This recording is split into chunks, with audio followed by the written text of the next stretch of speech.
raw and real, giving you the spill. What a great fight Saturday night. Everybody talking this bullshit about Boots being exposed, being overhyped, overrated, which is all bullshit. It's raw and real. I'm about to give y'all the deal. Boots hit a learning curve.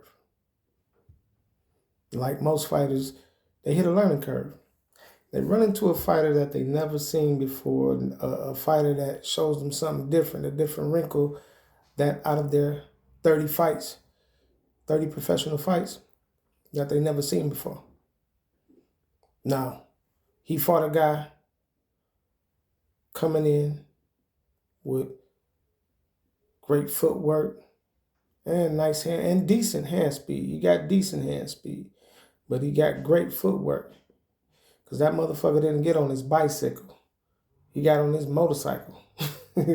He got on his Harley because he was zipping for the whole 12 rounds. But nevertheless, you're going to run into fighters every now and then that shows you a different wrinkle to the game. All it's doing is adding more to your repertoire. I mean, get a man credit. He still pitched a shutout. You know what I'm saying? I can't say Chaka's, whatever his name is, I'm going to just call him Korean. I just can't say that he came to win because it was a title fight, but he didn't come to win the title. I think he was just more satisfied with the moral victory of going 12 rounds and not becoming a highlight reel. And so he did something that other fighters have done in the past. You know what I'm saying? Because think about it. The same thing happened to Tank and Cruz. Nobody, you know what I'm saying? Nobody knew who Cruz was. He took Cruz took Tank the distance. You know what I'm saying? Tank couldn't get the knockout. Everybody started talking about Davis. You know, it's the same thing, man. It's the same thing. And y'all be on that bullshit because a fighter don't knock out a fighter. And you hardcore fans should know this. You know what I'm saying? You hardcore fans and former fighters and shit, y'all should know this. You ain't gonna get the knockout every time when you're facing a fighter with a different style, a different technique. It don't work that way. He can't do no better than a fucking shutout. You know what I'm saying? When Tank didn't beat Cruz, everybody was talking the same shit. The exact same shit. You know what I'm saying? It's like, and they totally ignored the fact that Tank fucked his hand up in the fight. So they like, fuck that. You ain't get the knockout, nigga. And that's how they looked at it.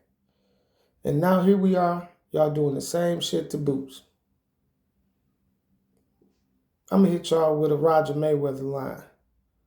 Y'all motherfuckers don't know shit about boxing. Don't know a motherfucking thing about boxing.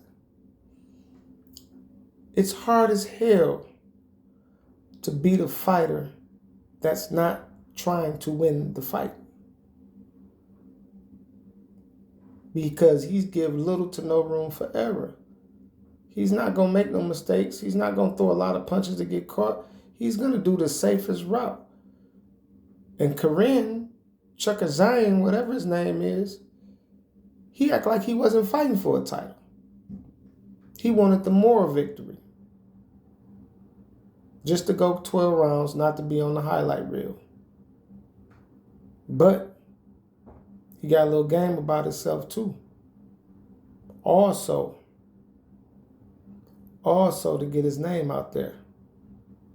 Because think about it, ain't nobody know who Cruz was till he went the distance with Tank.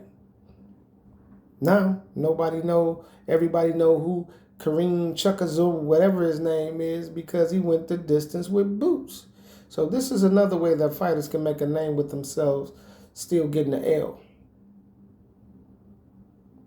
You just got to take an elite fighter the distance or a knockout artist the distance. Not a question hangs over the knockout artists' heads. Are they who they say they are and all this shit? Which, yes, they are.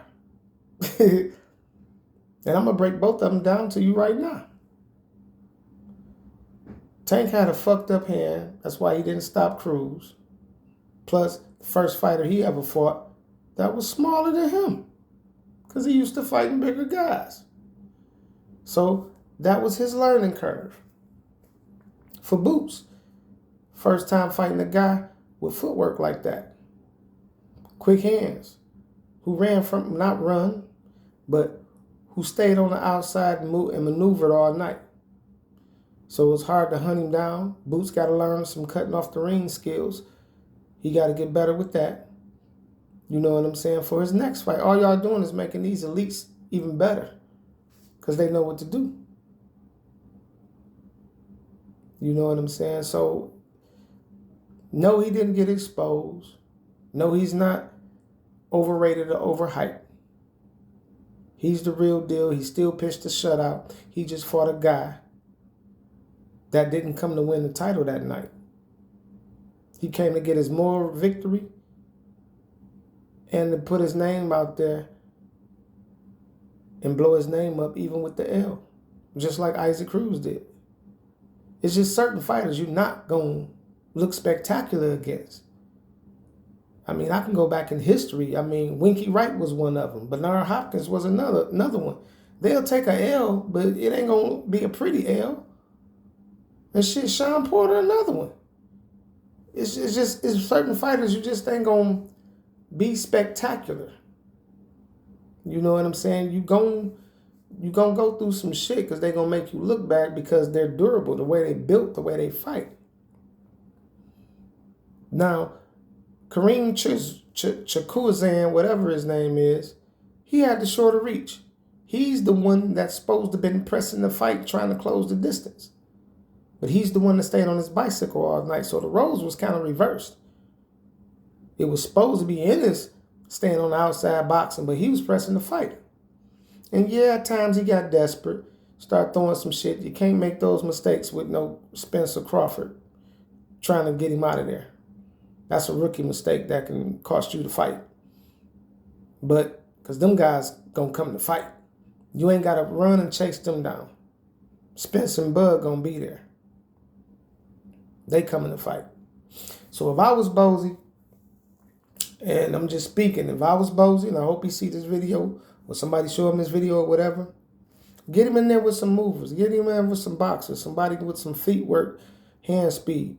You know, get him in there with that. So the next time he run into a fighter of that nature, he'll pretty much know how to handle it a little better. But he said it in a press conference, and he thought old boy wasn't listening. He was like, I want to get another knockout, I'm going to put on the show.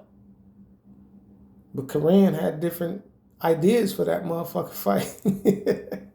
He was like, you ain't about to get no highlight reel of me. Fuck that. He was like, I'm going to dance around this motherfucker. I ain't going to try to win this bitch, but you ain't knocking me out. And I'm satisfied with that. And he made a name off you not knocking him out. First one to take him 12 rounds. So the more victory he accomplished. To get his name out there, he accomplished.